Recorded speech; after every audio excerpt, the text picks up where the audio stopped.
Hello and welcome to another video. I'm Northern Soul Reaper and today I'm going to be taking a look at Inio Asano's Downfall.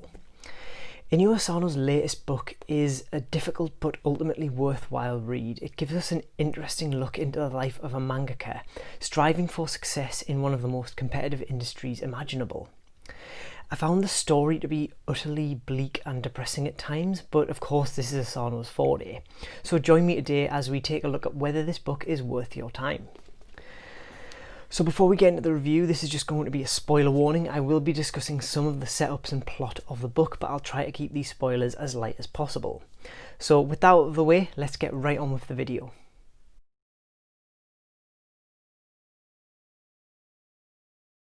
Downfall tells the story of Kaoru Fukuzawa, a mangaka whose ultra-popular series has just come to an end with the release of its final volume. At one point in his life he was filled with youthful enthusiasm and passion for his work.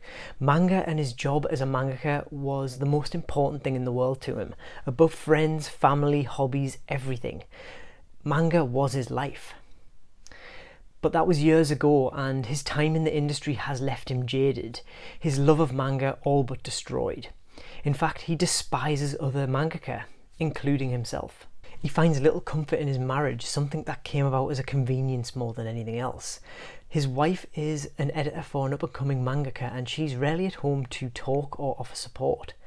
But that's not to say that he's there for her either. Fukuzawa has become a self-centered individual who's been totally focused on his work. And now that his series is over, there's an emptiness in him that nothing seems to be able to fill. To top things off, he can't seem to come up with any new ideas for his next series. Let's talk a little bit about how I found the plot of Downfall. I was completely drawn in by this book. The story isn't so much dark as it is bleak, and it's genuinely uncomfortable to be reading this story and watch Fukuzawa's life unravel around him. It gives us a much more somber and sobering look at the life of a mangaka, and it paints a world in which the only thing that really matters is how many copies your books sell. And it's hard not to sympathise with Fukuzawa at times, even as he goes down a path of self-indulgence that borders on self-destructiveness.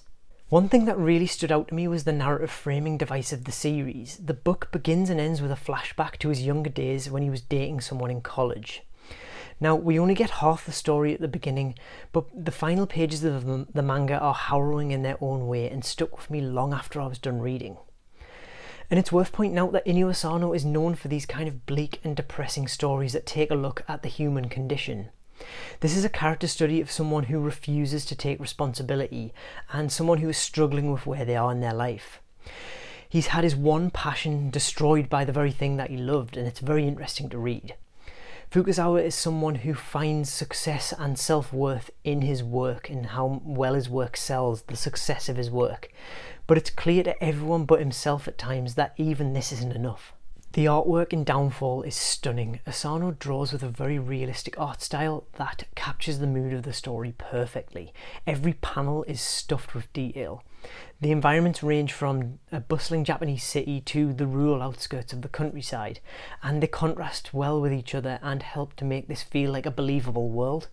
But where I would have to say that the series really shines is the characters themselves. The characters are drawn beautifully and really highlight Asano's masterful realistic art style. You can almost look into their soul and see what their inner feelings are from the expressions that they wear. There are some weird character designs that almost seem problematic at times, but even they serve a purpose to the story. So, Inio Asano's Downfall, is it worth your time? I would have to say absolutely yes. This is a story that isn't afraid to be unwaveringly bleak at times and to show its characters in a less than flattering light. But all of this serves to create a real and believable world, and it also highlights some real issues within the manga industry. This is an industry that values sales and engagement above all else, and one that can leave its creators in a worse position than when they started out. Now, this book is rated M for mature, and I would have to say that this definitely isn't for younger readers, both in the themes that it deals with, but more importantly in what is shown on the page. If you're already a fan of Inio Asano's work, there's a lot to get stuck into and enjoy here, so if you're a fan of his work, I would definitely say pick this up.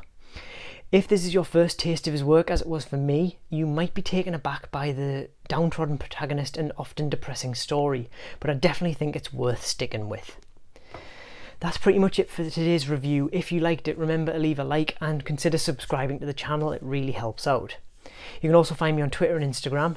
Let me know if you've read Downfall or any of his other works and what you thought of it. Let me know in the comments below if you've read Downfall, and also let me know what of Asano's work I should read next, because I'm really interested to get stuck into some more of his work. Thank you very much for watching. I've been Northern Soul Reaper, and until next time, goodbye.